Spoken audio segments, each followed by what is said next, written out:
रमेश जी और उनकी पत्नी कमला देवी एक साधारण और शांतिपूर्ण जीवन जी रहे थे। उनका एक ही बेटा था राहुल, जिसने हाल ही में शादी की थी और अपनी नई नवेली पत्नी राधा को घर लाया था।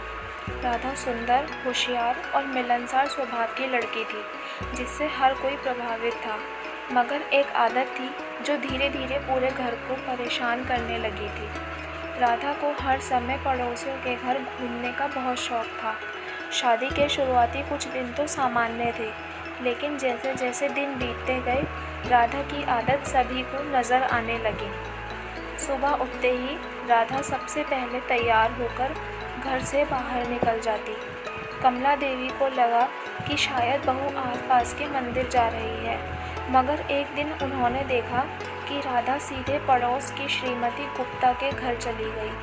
कमला देवी ने सोचा, चलो ठीक है, नई नई है, शायद जान पहचान कर रही हो। लेकिन ये जान पहचान कुछ ज़्यादा ही लंबी हो गई। राधा दिन भर किसी न किसी के घर बैठी रहती थी। कभी गुप्ता आंटी के यहाँ चाय पी रही होती, तो कभी शर्मा आंटी के साथ गपशप में मशगूल होती। इस पर भी जब राधा को मन नहीं भरता, तो वह गोयल आंटी के यहाँ जाकर नई रेसिपीज़ की बातें सुनती। एक दिन कमला देवी ने राधा से कहा, बहू, थोड़ा घर पर भी समय बिताया करो, घर के भी कुछ काम होते हैं। राधा ने मासूमियत से जवाब दिया, माँ जी, मैं तो पड़ोसियों से घुलने मिलने की कोशिश कर रही हूँ। आप चाहें तो आप भी मेरे साथ चल सकती हैं। गोयल आंटी ने आज नई मिठाई बनाई है, बहुत स्वादिष्ट है। कमला देवी ने अपना माथा पकड़ा और मन में बोला, हाय मेरी हिंडोरी बहू। रमेश जी से कहा, रमेश जी, ये बहू तो घर पर टिकती ही नहीं, हर समय किसी न किसी के घर घूमने जाती है, कुछ कीजिए। रमेश जी भी हंसी रोकते हुए बोले, अरे घुमक्कड़ बहू है हमारी, बस उम्मीद है कि एक दिन ये भी समझ जाएगी कि घर के अंदर भी एक दुनिया होती है। राहुल को भी अब अपनी पत्नी की इस आदत से परेशानी होने लगी थी। एक दिन जब वह काम से घर लौटा तो राधा घर पर नहीं थी। उसने माँ से पूछा, माँ, राधा कहाँ है?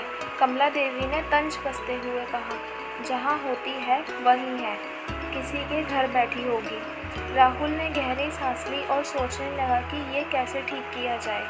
अगले दिन उसने राधा से कहा, राधा, मुझे तुमसे कुछ बात करनी है। राधा ने उत्साहित होकर पूछा, क्या बात है? आप भी किसी के घर चलना चाहते हैं क्या? शर्मा आंटी के यहाँ चाय पीने चले? राहुल ने मुस्कुराते हुए कहा, नहीं नहीं, मैं बस यह कहना चाहता हूँ कि थोड़ा घर पर भी समय बिताओ। तुम जितना समय बाहर बिताती हो, उतना ही घर पर भी ज़रूरी है। राधा ने चुटकी लेते हुए कहा, अरे मैं तो सोच रही थी कि आपसे भी पड़ोसियों का परिचय करवाऊँ, सब कितने अच्छे लोग हैं। राहुल ने समझाते हुए कहा, राधा, पड़ोसी अच्छे हैं, पर घर भी तुम्हारा ही है। थोड़ा समय घर के कामों में और हमारे साथ भी बिताओ। राधा की आदत अब सिर्फ घर वालों को ही नहीं, बल्कि पड़ोसियों को भी परेशान करने लगी थी। गुप्ता आंटी तो राधा की कंपनी से खुश थी, पर शर्मा आंटी और गोयल आंटी अब राधा के रोज़ाना आने से थक चुकी थी। एक दिन शर्मा आंटी ने कमला देवी से कहा, बहन जी, आपकी बहू बहुत प्यारी है, पर थोड़ा हमें भी आराम चाहिए। रोज़ रोज़ हमारे घर आकर बैठ जाती है, घर के कामकाज में हमें दिक्कत होने लगी है। कमला देवी ने सिर हिलाते हुए कहा, बहन जी, मैं क्या कहूँ, ये तो खुद ही हमारे घर पर नहीं टिकती, इसे कैसे समझाएं? अब तो मामला गंभीर हो गया था। सभी पड़ोसी आपस में मजाक करने लगे थे। राधा के घर आने का मतलब है कि आज कोई काम नहीं होगा। रमेश जी को अब एक आइडिया सूझा। उन्होंने सोचा कि अगर सीधे तौर पर राधा को रोका तो शायद बात बिगड़ जाए। इसलिए उन्होंने मज़ेदार तरीका अपनाया। एक दिन उन्होंने राधा से कहा, बहू, आज हम भी तुम्हारे साथ घूमने का मन है, तुम जहाँ जाओगी हम सब भी चलेंगे। राधा खुश होकर बोली, सच में? चलिए, आज सब लोग गोयल आंटी के घर चलते हैं। राधा, रमेश जी, कमला देवी और राहुल सब गोयल आंटी के घर पहुँचे। जैसे ही गोयल आंटी ने दरवाज़ा खोला, उन्होंने देखा कि पूरा परिवार आ गया है। गोयल आंटी हकबकाई और बोली, अरे आज तो पूरा कुटुंब आया है। रमेश जी हंसते हुए बोले, हाँ भाई, जब बहू घूमने जाती है तो हम ही क्यों पीछे रहे। गोयल आंटी के घर में तोड़ फोड़ सी मच गई। राधा तो पहले ही बैठी रहती थी, अब पूरा परिवार भी उनके घर बैठ गया।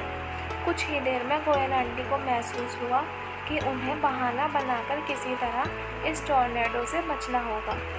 दूसरे दिन राधा ने फिर से शर्मा आंटी के घर जाने का सोचा और फिर वही सीन दोहराया गया। पूरा परिवार शर्मा आंटी के घर पहुंच गया। कुछ ही दिनों में हर पड़ोसी ने समझ लिया कि अगर राधा को अपने घर बुलाया तो उसके साथ पूरा परिवार भी आएगा। अब पड़ोसियों ने धीरे धीरे बहाना बनाकर राधा से बचना शुरू कर दिया। जब भी राधा किसी के घर जाने की कोशिश करती, कोई ना कोई कह देता, अरे बहन, आज तो हम बाहर जा रहे हैं, या आज तो घर पर बहुत काम है, फिर कभी आओ। राधा को थोड़ी देर में एहसास हुआ कि लोग अब उससे बचना चाहते हैं और उसे भी यह समझ आया कि शायद उसकी आदत ने लोगों को परेशान कर दिया है। उसने खुद ही निर्णय लिया कि अब वह अपने घर पर ज़्यादा समय बिताएगी और पड़ोसियों के घर सिर्फ खास मौक़ों पर ही जाएगी। धीरे धीरे राधा की घर घर घूमने की आदत कम हो गई। अब वह घर के कामों में सास ससुर का हाथ बटाने लगी और राहुल के साथ भी समय बिताने लगी। पड़ोसी भी राहत की सांस लेने लगे और सबसे अच्छी बात यह हुई कि राधा को भी समझ आ गया कि घर के भीतर और बाहर दोनों की अपनी अहमियत है। और इस तरह रमेश जी के मज़ेदार प्लान ने राधा की आदत को सुधार दिया और पूरे मोहल्ले में फिर से शांति लौट आई।